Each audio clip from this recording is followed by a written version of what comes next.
We'd like to say good evening to everybody. It's 6:30, and we're getting ready to start. I'm Pastor Tim, the newly elected pastor of the Ebenezer Baptist Church, and we welcome you to Ebenezer for this open forum. And we're going to ask God's blessings even before we start. This is God's house, and we're going to open with a word of prayer. Then I'll turn it over to our city councilman. Lord, we thank and praise you for the beauty of one more day. We thank you for life, health, and strength. We thank you for giving us the opportunity to assemble together, to express our concerns, to look for direction. And we are leaning not to our own understanding, but acknowledging you in all of our ways. Thank you for bringing us this far. Take full control of our time together. In the name of Jesus, we pray. Amen. Amen. We're going to turn it over to City Councilman T.J. Walker. Good evening again, and thank everybody for being here. I first want to say thank you, Pastor in the Ebenezer Baptist Church, for allowing us to host tonight's meeting here. And before we get started, I want to just publicly thank all of you that are here for your condolences, for your prayers, and for your support in the passing of my grandfather and grandmother. On different sides of the family, but within 3 days apart. So I thank you for your prayers and for your patience through that ongoing process. But tonight we're here because we're talking about our budget dialogue, which to me is more so of a listening session, because that's what I came to do, to hear from you all about your thoughts of where we are and how we move forward.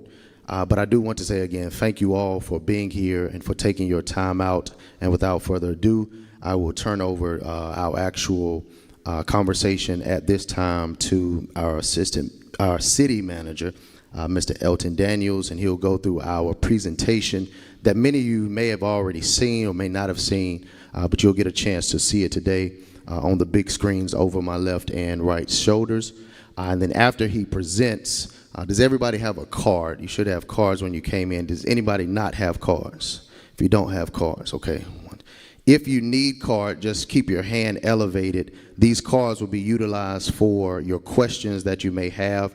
As the presentation is going, feel free to write your questions on these cards. And our staff member, Grant, who is director of our marketing, is in this blue suit. I hate to say bald-headed gentleman that's walking, but Grant is there. He will make sure that you have. So please leave your hand elevated if you are in need of a card, so that Grant and our staff members can assist you. Council Member Walker, I can't let you discriminate against bald-head guys. Good evening, everyone. My name is Elton Daniels. As Councilmember Walker stated, I am the current city manager. With me, I have Ms. Cheryl Spivey. I don't have my PowerPoint. Grant. All right, next. So if you look on the screen, just give you a little bit about my background. I've been with the city for just over 6 years. For the last 5 years, I was the assistant city manager over the operations, and then in April of this year, they promoted me to manager. I've been manager pretty much, or assistant manager, my entire career. I have about 17 years in local government. Also was a magistrate judge for a stint early in my career in Brunswick County. I've had a stint in Selma as a manager. In Franklin County, I was assistant county manager. I was a manager of Sharpsburg, and a couple other manager positions on the coast. Again, I was hired in Rocky Mount as the Parks and Recreation Director in 2019, and then I was promoted November of that year to assistant, and just recently been promoted to manager in April. With me, I have our newly appointed Director of Finance, Ms. Cheryl Spivey. Ms. Cheryl Spivey has been with the city for over 2-3 months now. She started in July, but she has 35 years of experience. She actually retired from North Carolina local government and moved to Virginia and was a CFO in Virginia for several years. But I was able to convince her to come out of retirement to help us here in Rocky Mount, and thank God that I did. She has been the Chief Financial Officer for the City of Fayetteville. She was the Risk Manager for Wake County, Fiscal Manager for Cary, and also you'll hear us talk about Local Government Commission. I'm sure if you've seen this presentation before or heard us talk about it throughout the week, you'll know that Cheryl was actually the Assistant Director for the Fiscal Management Division for the LGC from 1997 to 2000. So that's enough about us, but if you have other questions, feel free to ask them at the end. Let's get straight into the presentation. Next. The City of Rocky Mount, we are trying our best to be as transparent as possible with this process. And so with that in mind, we created a website, rmfinancialoutlook.com, that will have all of these slides that we're going to present today, as well as other information as we gather it, because as soon as we get information verified, we want to make sure that the citizens have the same access as we do. A lot of these data points will be public information, and this will expedite the process of you getting information. So as soon as we get it, we'll post it online. That way you can inspect it for yourself. So again, that website is rmfinancialoutlook.com. So next, I want to try to address some of the questions that we've seen online. Some people have attended our public sessions and had questions about this. A lot of things early on when we announced the situation that we were in, there was a lot of rumors that stated that we had a $30 million deficit. The answer to that is no, we do not have a $30 million deficit. In fact, we do not have a deficit at all. The things that we are putting in place is try to prevent a deficit. So when I presented information to council, I presented a plan that would save the city $30 million within the next 10 months. So that's just one of the rumors or points of clarification I want to make sure that I got out to the public, is that the city currently does not have a $30 million deficit. We, in fact, do not have a deficit at all. What we have done is spent a lot of our fund balance, which is similar to a savings account or rainy day fund, and we'll address that a little later. One of the other things that we noticed that people had is that the city had cut 27 police officers, and we were not going to do anything to the fire. Will there be cuts to police and fire? The reality is, yes, there will be cuts to every department. Initial cuts were target non-essential services, non-essential vacancies, newly created roles, positions not authorized by the city council. And right now, rough estimate says that it'll be about 10 to 15 positions within the police department and 5 to 10 in fire. Again, some of these positions are not necessarily office of firefighters. They could be admin, could be vacancies, but that's just rough estimates. Next, please. Now, going to the fund balance. For those of you, fund balance is a technical term, but in layman's terms, a fund balance is the savings accounts. Throughout the year, the city gets revenue that we have coming in from our utility bills as well as taxes. Throughout the year, that fluctuates. And so when sometimes you have an emergency or something unplanned happens, that we don't have the revenue in our operating fund, we typically dip into our fund balance. According to our fund balance, it started decline in 2023, according to our records, but I'll have charts that'll show the exact decline a little bit later. How much money does the city currently have? To date, we have approximately $20 million. That's across all of our accounts, with about $8 million of that $20 million restricted for specific use. And that specific use is a judicial center development as well as affordable housing. That was a state grant that we have. So $20 million total minus the $8 million that is restricted for a specific use. Now let's get into the cash and investment balance. This is the chart that's kind of been going around for the last couple of days.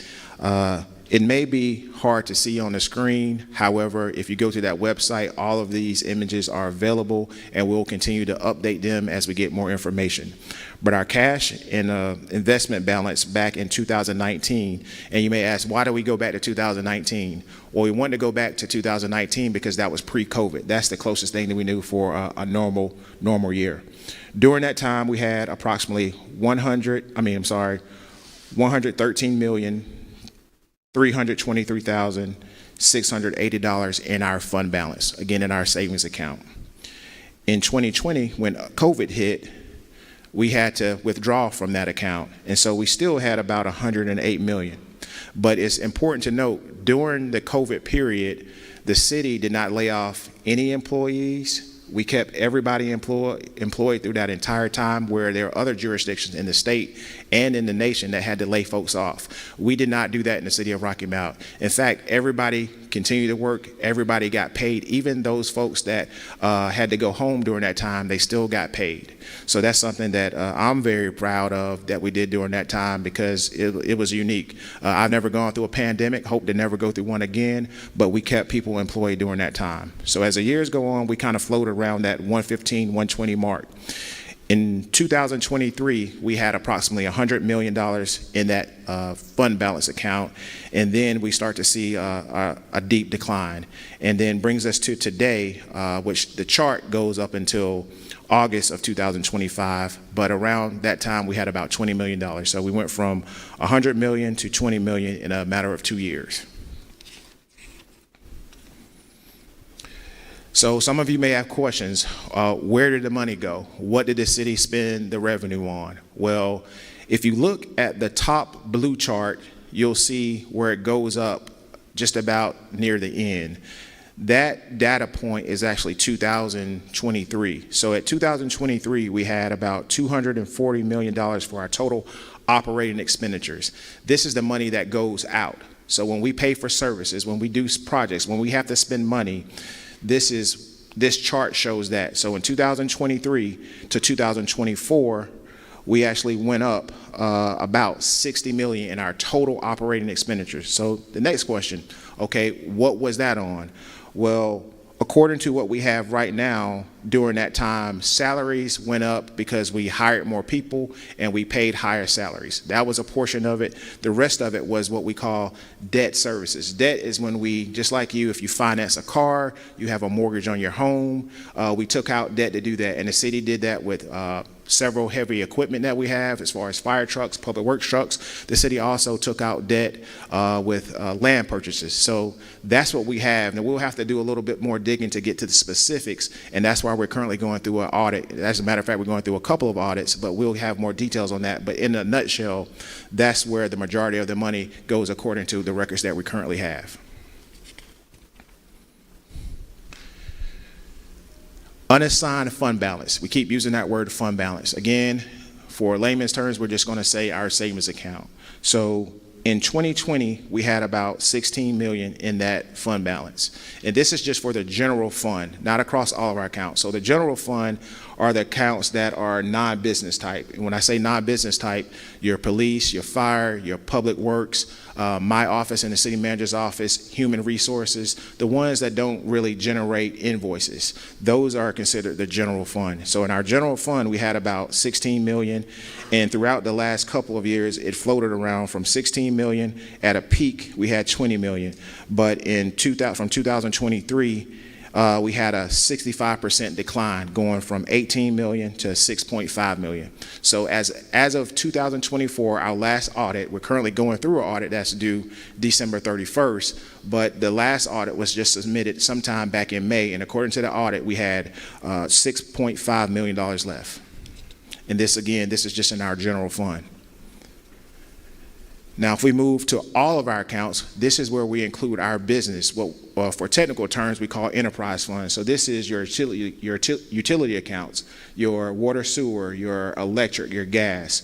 So across all of our accounts from 2020 to 2022, we're just estimating, say, around $70 million. It fluctuates over those years. In 2020, we had 71, 2021, 73, and then in 2022, 68. So they're about, let's average 70 million.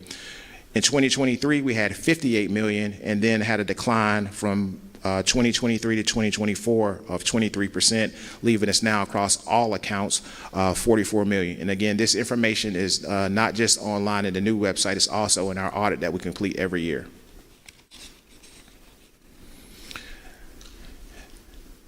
As of Monday, September 29th, this is the amount of cash that the city has in all of our accounts, 20 million.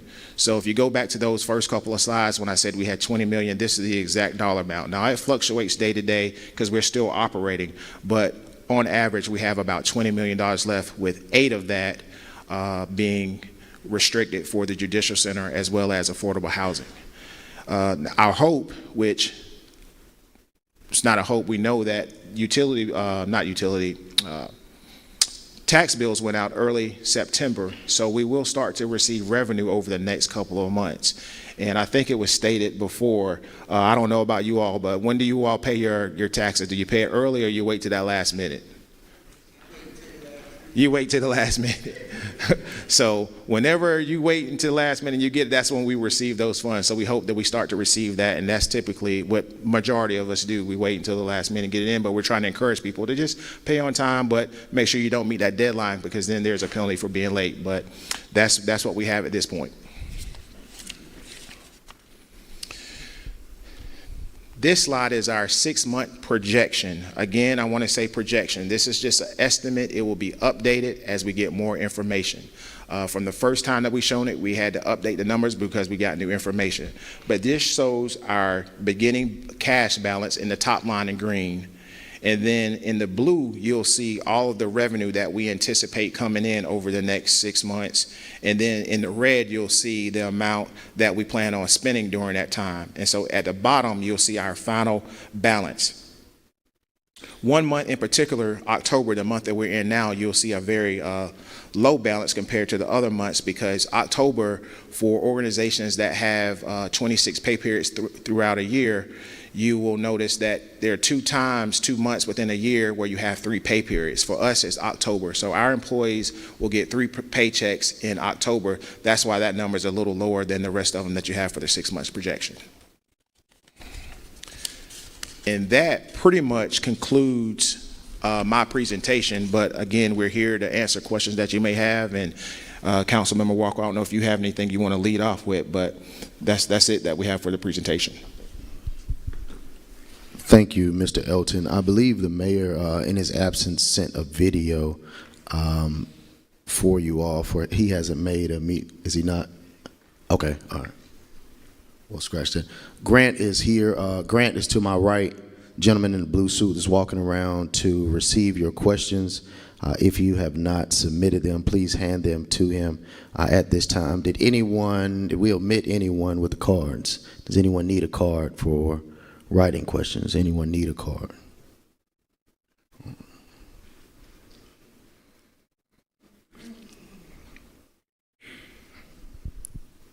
While Grant is collecting those, I do want to thank our interim chief of police, Chief McCoy, for having your staff out and all of your staff members.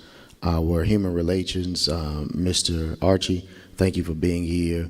And also our chamber president, David Ferris, thank you for being here as well. And for all of you Ward 4 constituents, thank you for being here as well. And I see some people that aren't Ward 4 constituents, but I'm glad that you still made it out because this is an important time, and a time that we all will have to work together. Grant? Yes, sir. We'll start with some overview. Can you remind our folks what fiscal year, how that works for government and the LGC, that operation, what that means?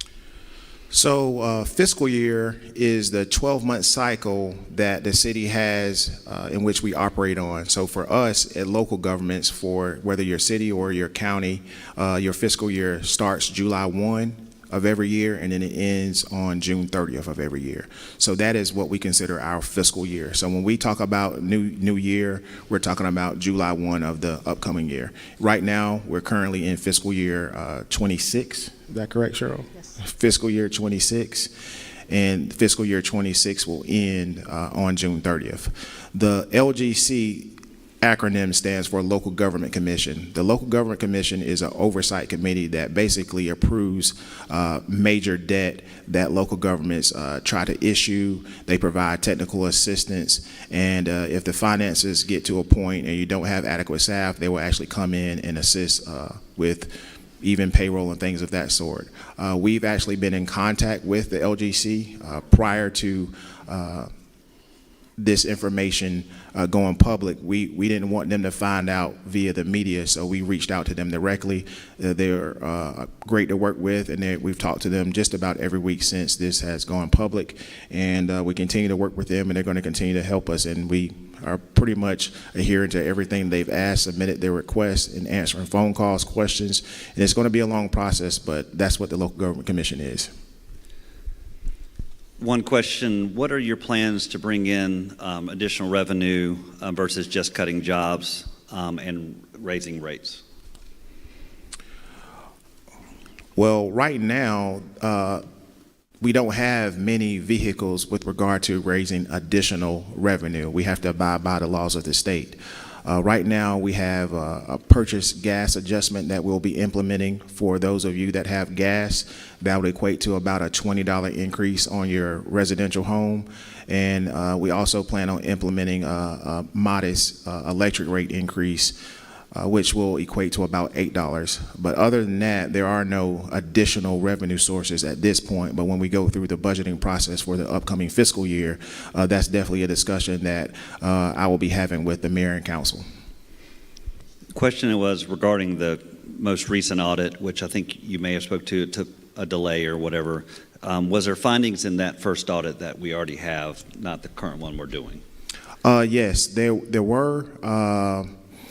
I don't know all of them right off the top of my head, but the audit is actually, the full audit and the report is available online as of today, and has been for several months. There's, looking back, and this may be specifically for our council member, with the information that you didn't have available at the time, and now looking back, what can we ensure that we're going to do now moving forward? I think it is imperative to ask the questions that we've learned from them in specific, not just asking about fund balance, but being able to get a direct answer about funding and fund balance, restricted, non-restricted, what will be utilized for what. For me personally, I've been backtracking, sort of trying to look at this thing, hey, where did we go wrong? And for me, it looks like a lot of capital improvement projects. It looks as if a lot of projects may not have been necessarily financed, but may have been paid with cash, which causes our fund balance to decrease the way it did. And so I think those are the questions for me personally as an elected official to know, to hold not only staff accountable, but to hold myself accountable, to be able to say, hey, listen, more specific questions in regards to if we are making purchases, exactly where are these purchases coming from certain accounts. And one person, I guess, for clarity, is when was the problem, I guess now looking back, kind of fashioned? What timeline did this happen? And I think you spoke to it earlier. Yeah, if you go back and look at the chart, you'll see that you had decline. The sharpest decline started in 2023. What I know from my perspective and the information that I had access to during the budget process, I informed the mayor and council during our budget process, which was a public meeting and I think it's recorded, is that we were dipping below in our available fund balance. At that time, I think we stated that it was the 6.5, according to what we have in the audit, which is actually below the city's policy, which the city has an internal policy of 10% unassigned fund balance, and we were below that, and so we were made aware of it. I wasn't made aware of the cash balance until we start getting everything transferred over from our interim finance director to the current finance director. And we had a meeting about that. I asked her to make sure that what she was reporting was accurate, so we ran a number of reports. Once she confirmed the numbers, I called each individual council member separately, and then we had a meeting and discussed all of this and how it impacts personnel, and then try to figure out the next steps and how we can work on a recovery. Whoa. And for me as an elected, just as, Elton is staff, and so for him as a staff member, my finding out of these findings, especially about our fund balance, was exactly when he presented it to us, which caused us and brought us to this point where we are today. I will say we did, however, know as far as being over budget. I think you spoke to that 6.5 million or so. We did have that information, but as far as our fund balance being where it is today, that information was presented to us a week or two ago, I think, by this point. This one speaks to that if we had to dip into our savings, as we say, and I think we're still looking into that.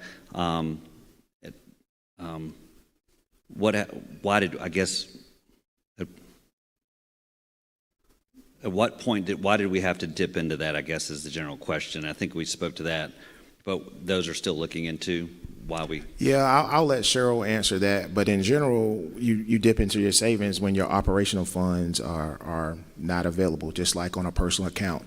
If you have your regular checking account and those funds are low and you need to make a purchase, then if you have available savings, then you use that. So that's just the general response. But I'll ask Cheryl to possibly add some technical information behind that.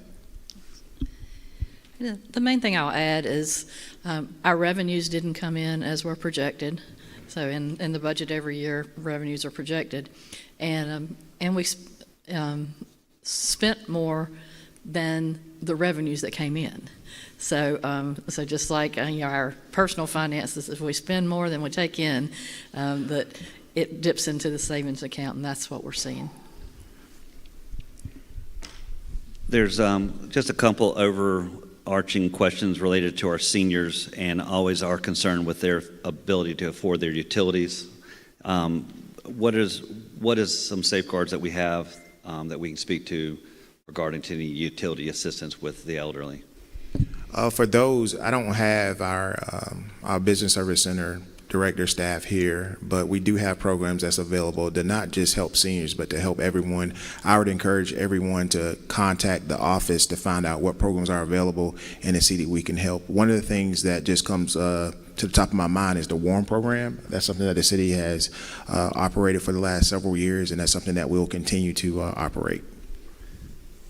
Besides the effect we have on employees with the layoffs, are there other areas that are going to affect employees that maybe are still going to have their job that you can speak to at this point, or is it still in the planning stage?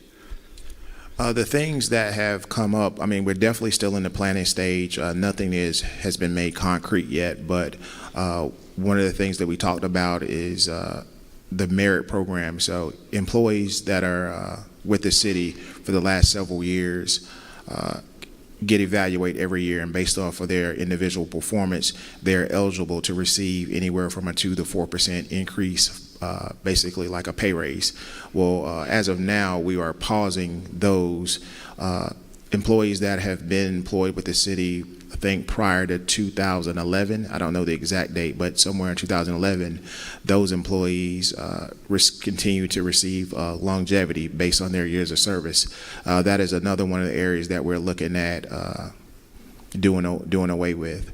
So those are the main impacts for the current employees that will still be employed with the city after the reduction in force. There may be others as we continue to navigate this situation, but those are the top two that come to mind. We're reducing across all of our accounts, looking at service contracts that the city currently has.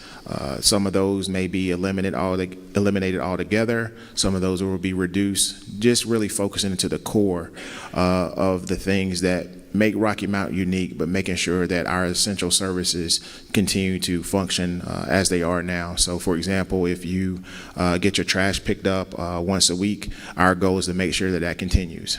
We want to make sure that the water is still meeting all the state guidelines. We want to make sure that the lights are on. So our goal is to make reductions that have the least impact across the city as a whole. I believe we spoke to this, but if there's another level, I keep lots of questions about checks and balances, and then one about the audit that's currently underway. So overall, will we have a follow-up meeting regarding the most recent audit when it comes about? And from that, potentially, will that help us with future checks and balances and so on? That's the case. Right now, we don't anticipate any major internal controls.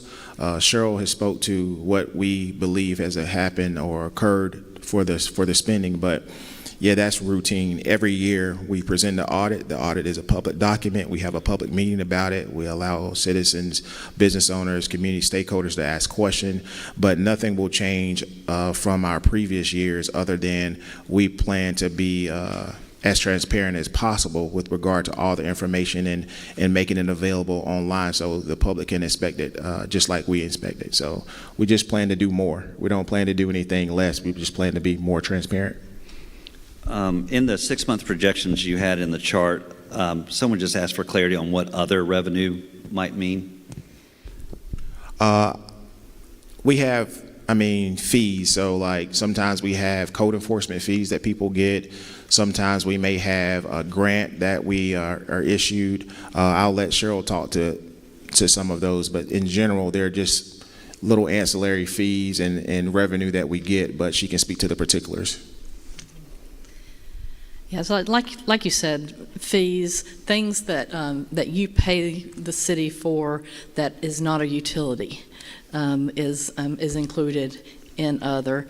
We get some additional, just as almost like miscellaneous money that we get in the.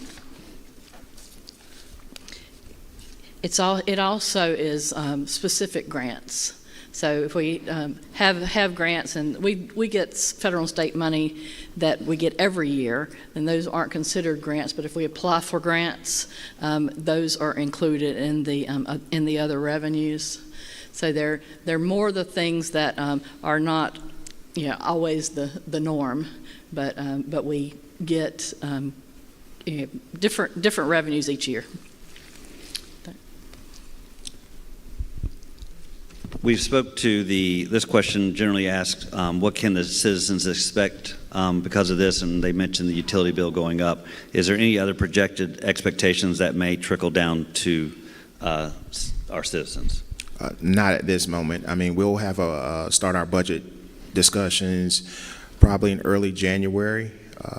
And at that time, we will look at moving into the next fiscal year. But as of now, we don't anticipate any other impacts at this point.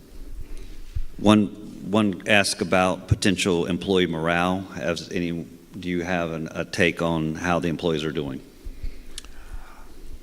I think overall, employee morale is as good as it can be given the current circumstances. When you talk about possible reduction in force, obviously it's not a good feeling, but the employees understand where we are. Everybody seems to be on board about trying to do what they can to fix it. It's not top-down management. We're meeting every day, all throughout the day. We're exchanging messages at night, just trying to figure out how the city as a whole can get out of this current financial situation that we're in. It's very unfortunate. The road to recovery is possible, but it's going to take all of us working together, and that's including the business community, nonprofits, staff, churches, everybody all in this. The morale is as good as it can be is what I would say.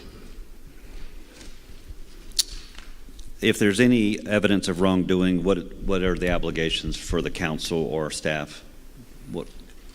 Just like in any other circumstance, if there is wrongdoing, then the proper law enforcement agency will be contacted, and they will handle it accordingly. I don't know if the council member wants to add anything to that, but just like any other case, if there's wrongdoing. You said it correctly. Wherever the law is broken, we ensure as a city and as elected officials to make sure that the law is followed through. And so that is out of our hand as elected officials. That's not necessarily a question for our chief, because I know that is sort of out of his hands as well. But as the state sees fit, state auditor and LGC, as they see fit to do whatever they find, if they find anything of illegal activity, they will follow through. There are laws in place now to make sure that there are actual penalties for certain crimes from elected officials or staff members or what have you as it pertains to municipal funding. And so I think measures are in place for law enforcement to do what they need to do. And as elected officials and as a city, we're not in the business of getting in the way of the law. This one's may just need some clarity. It speaks to the windfall of the property assessments done by the county, and I guess in quotations, the windfall of income that would go to the city. This, I think they're quoting 2024 with this. Can you speak to the apparent windfall and what possibly council had voted on during that time? I believe this would be during the last budget session a year ago. I'm not aware of any windfall. I know that the city experienced a reval year for both Nash and Esham County, and I know that the city adopted a new tax rate this year of 62 cents. So, but I'm not aware of any windfall. Yeah, I'm familiar with the revalve of the counties, but as far as our tax rate, we increased it 4 cents this year. Going back to 2024, I did recommend that we make a 7 cent jump because, as I stated, I was aware of the spending that we were doing, but not the actual fund balance decreasing the way it was. And so I thought in my role to be able to increase taxes at 7 cents at the time would help us with just the spending that we were doing, just from a general fund standpoint, an operating standpoint. However, we didn't raise taxes. As a matter of fact, we tried to have a revenue neutral budget in 2024, and in 2025 we increased our tax rate by 4 cents. But I say that because, to me personally, I feel that a way for us to increase revenue, especially at this point, will not be to bear the burden of utility bills because they are recurring, they are monthly, over and against a tax bill that comes once a year. And I think living in the city that we live in, with the challenges we live in, it is more convenient to have an individual or a family pay a one-time fee during tax assessment than to have a reoccurring utility bill be something that they have to worry about or struggle with. And so the tax rate is something that we can control as a council and something we have authority to control. And I'm sure we'll be having those conversations as we move forward to try to figure out how to rectify this situation. To the best of your knowledge, was there any funds spent that was not voted on or included in the budget? I think that's been stated in other meetings, but I will say there were items in previous years that we believe should have gone to council that did not go to council. There were some contracts that were in some positions that were not authorized by council that we are aware of, but other than that, I'm not familiar with anything else. And Cheryl can speak to that because she wasn't here during that time, and I was actually in operations. But I do know that, according to what we've seen so far, there were a few positions that were not authorized that were hired, and those are some of the ones that we're trying to address with the reduction in force as well. We've only got a couple left. Are you aware of how far back anyone's looking at mistakes? Is there a time period?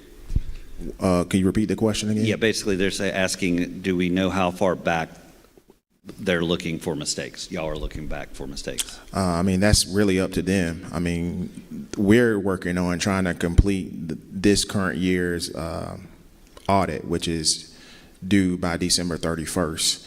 What the outside agencies, such as a state auditor or any other outside agency, are doing, that's up to them. That's a third party. They're independent. We just provide all the information that we can to help them with their process. And the last question is, where do we go from here? What does it look like for the next 10 months? For the next 10 months, we're just going to have to be tight with our expenditures and hope that our revenue comes in. But I don't want to just focus on the next 10 months. Where do we go from here? Up. That's where we go. We go up from here. And I just got one more. Let me make sure.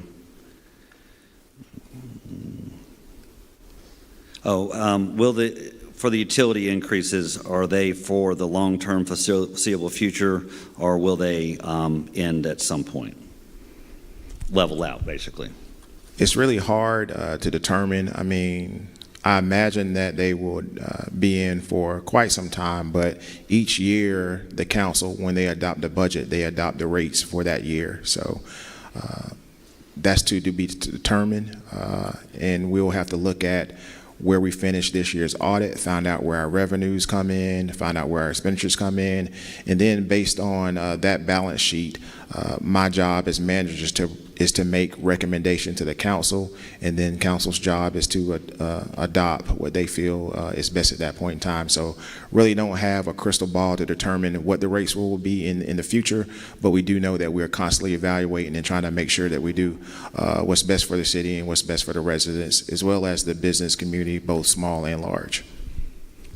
And last one, and there's been a few of these, I'm not sure we have the answer tonight, but where's affordable housing stand currently?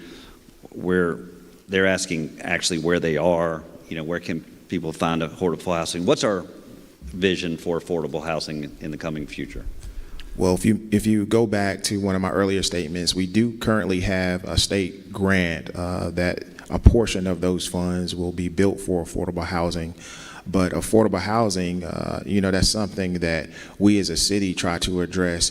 But that's also the business community, the real estate community, the construction workers. I mean, that's really a question for the city as a whole.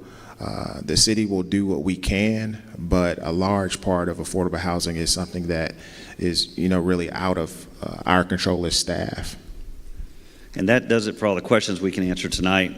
One question was, where can we get follow-up questions? That will be on the site that the city manager mentioned. And I just give Mr. TJ closing remarks if you have any. Yeah, before we close, I did want to provide opportunity. Do we have more cards? I've given my card. Yeah. Yes. No, we do. We have more cards. Archie, if you don't mind, if anyone, I did want to, like I said, I was more so hoping it for a listening session. And so I want to just open up for the cards that we have for those of you that have recommendations, because this is an elected position that I'm in, and as an elected official, my role is to hear from you all about possible recommendations of what you feel we can do moving forward. And so if anyone would like to provide any of those recommendations, if you could just raise your hand, and Archie would make sure that you have a card. And council member, we do have actually quite a few already written that way on here as well. And gotcha. I'll be getting those to you. Okay. Yeah. Well, I'd like to thank everyone in the meantime for coming out. Please see Mr. Archie if you'd like to do any last remarks that we can collect. Otherwise, we'd like to thank you, and please stay engaged in the coming weeks with the website and other opportunities like this. So thank you for this evening. Thank each of you for coming out again. Thank the staff. And I will say, just looking forward, the city has been friends to a lot of organizations, a lot of people. We do a lot. We have a lot of services. And in the next few months, maybe years, I just want people to go ahead and just brace yourself that some of that help may not be there. And don't be shocked when it's not. But every year we fund, we had the conversation this year about funding some of our grant and nonprofit organizations throughout the city that we normally fund. And that conversation already began last year about, hey, listen, we're just not going to be able to do it. And so our main necessity of services, none of that stops, but some of the miscellaneous spending that we've done throughout the years, honestly, we're just going to have to cut back, and that's the honest truth.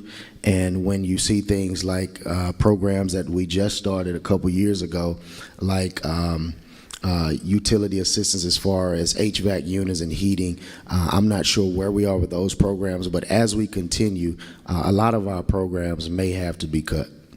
And I just want to make sure that you hear that now, and not when we're in the middle of cutting them. Because that's where they are. Doesn't mean they'll be cut forever, but for a time period, some stuff's just going to have to be cut. But again, to the staff, thank you so much. To Elton, to Ms. Cheryl, thank you to all the city staff that's here. If you are for the city of Rocky Mount, if you could just stand so that our constituents can just see some of our staff members that are here tonight, all city staff, if you could just stand. Thank you all so much for being here. And to all of you, our constituents, and to the Ebenezer Baptist Church, thank you so much for being a great host and for housing us tonight. I pray that you all get home safely, and together we will continue to grow through this process, and we will come out a better city, and a city that will be an opportunity for us, our children, our grandchildren, to grow, to develop, and to not feel like they have to leave, but can stay home and be the best that they could be. So again, thank you all for being here, and have a great night.